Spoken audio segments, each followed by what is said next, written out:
Salut à tous la team, on se retrouve pour une nouvelle vidéo. Dans cette nouvelle vidéo, on va s'intéresser à Moises Caicedo, qui est pour moi l'un des 6 les plus sous-cotés de Première Ligue. Donc avant que la vidéo commence, n'hésite pas à t'abonner, à partager et à liker la vidéo, c'est super important. Nouvelle vidéo, c'est parti.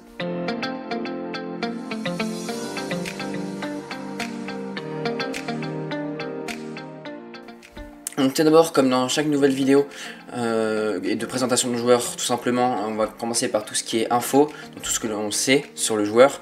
Ensuite, on verra tout ce qui est aspect technique et tactique, donc on va vraiment décrire le joueur précisément de tout ce qui est aspect tactique et technique. Et ensuite, on verra un peu mon avis, dans quel club je vois évoluer et est-ce que ça sera un bon transfert ou pas pour le club qu'il aura. Donc tout d'abord, on commence avec tout ce qui est partie info. Donc Moises Caicedo, il a 21 ans, ça fait 2 ans depuis l'âge de 19 ans qu'il est titulaire et en tout cas appelé en sélection équatorienne. Il estime à 75 millions d'euros sur Transfer Market, il joue à Brighton et donc a un contrat s'étendant jusqu'en 2027 donc avec le club anglais. Il est pisté par de divers clubs, notamment Chelsea, dont les rumeurs sont assez concrètes de ces derniers jours.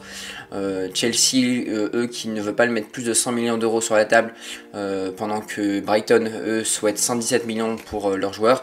On a eu également des rumeurs d'Arsenal au début du mercato, Liverpool ou encore Manchester United, mais rien de très concret à l'instant T. Donc voilà, c'est plutôt Chelsea qui tient la corde en ce moment. Et donc 117 millions pour moi c'est peut-être un peu élevé pour Moises Caicedo, mais voilà.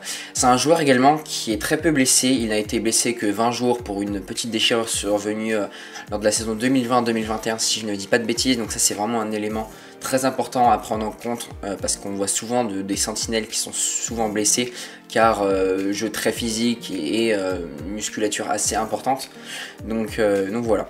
Donc cette année, il est auteur de 43 matchs et de 1 but et une passe décisive. Et peut-être un petit bémol à son actif, ça serait le nombre de cartons jaunes qu'il prend. Il en prend 12 en 43 matchs, toutes compétitions confondues. Il est titulaire indiscutable à Brighton et il joue quasiment l'intégralité des matchs. Donc voilà, 43 matchs, toutes compétitions confondues. Pour 12 cartons jaunes, c'est quand même pas mal. Donc voilà pour tout ce qui est info. Maintenant, ce que je vous propose, c'est de décrire le joueur tant techniquement que tactiquement, de voir ses points forts, ses points faibles. Donc je vous mets sa heatmap sous les yeux et c'est vraiment un joueur qui a un abattage assez exceptionnel pour une sentinelle.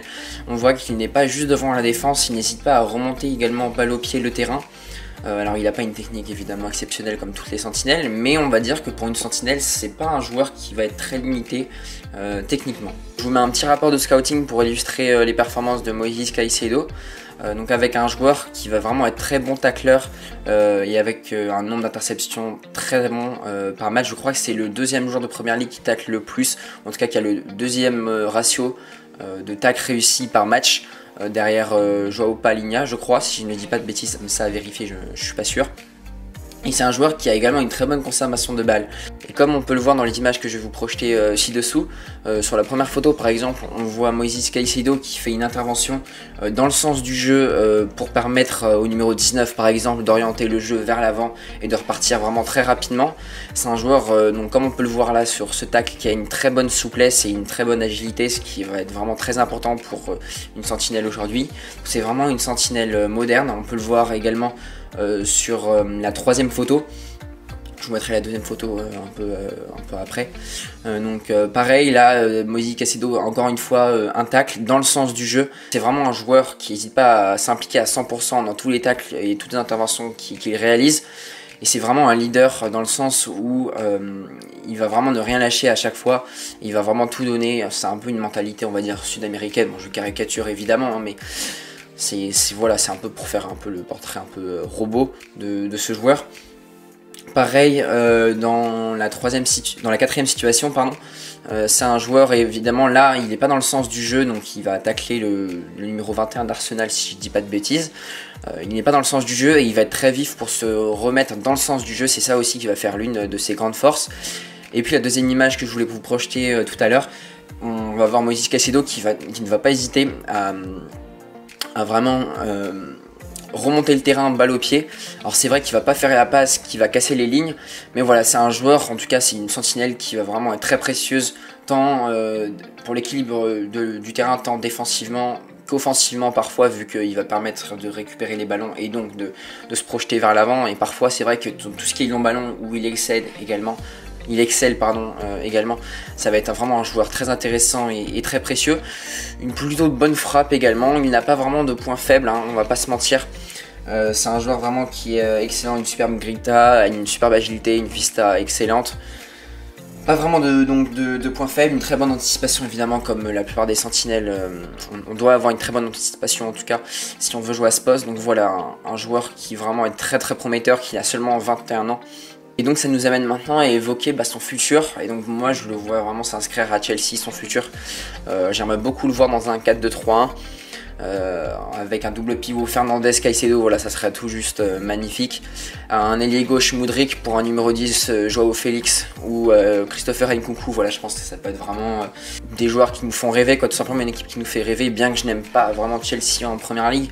Je suis plutôt team Arsenal, mais bon, ça c'est pas le problème. Mais voilà, je trouve que c'est vraiment un joueur qui mérite d'être bien plus suivi, qui est vraiment sous-coté. Et donc voilà, donc j'espère que Chelsea et Brighton arriveront à trouver un accord pour le transfert de Caicedo. C'est vrai que Brighton en demande 117 millions, tandis que Chelsea, eux, ne veulent pas monter à plus de 100 millions d'euros. J'espère qu'un accord sera trouvé aux alentours de 100-105 millions, ça serait vraiment top pour les deux clubs. Brighton qui joue vraiment très bien sous De Zerbi. Et donc c'est vrai qu'avec Roberto De Zerbi, il est très polyvalent, il peut notamment presser haut, c'est ça également qui est vraiment très impressionnant chez lui. Il est d'une polyvalence pour une sentinelle qui est assez rare, une conservation de balle également qui est très bonne. Donc voilà, évidemment un très bon joueur qui sera à suivre évidemment dans les années à venir. Que ce soit en sélection nationale avec l'Équateur ou en club potentiellement avec Chelsea. C'est vrai que j'ai plus de mal à le voir à Arsenal, Manchester United ou encore Liverpool. Liverpool, ils ont Fabinho qui est encore bien installé quand même. Alors pourquoi pas préparer le futur de Fabinho pour Liverpool, et surtout un milieu de terrain qui se fait vieillissant et qui est vraiment de moins en moins bon depuis quelques temps. Pareil, Arsenal, ils ont Declan Rice qu'ils ont recruté en tant que milieu défensif. Voilà, je vois pas pourquoi ils iraient du coup sur Caicedo, bien que la rumeur était sortie cet hiver.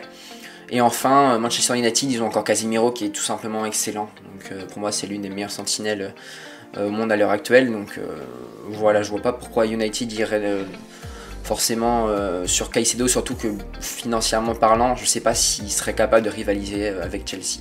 Donc voilà pour cette vidéo, n'hésitez pas à la liker, évidemment ça fait super plaisir, la vidéo sur Lens ça a vraiment très bien marché. Évidemment également à vous abonner, et si vous vous abonnez évidemment n'hésitez pas à activer la cloche de notification. Et puis on se retrouve très prochainement pour de nouvelles aventures. Allez, ciao la team, ciao.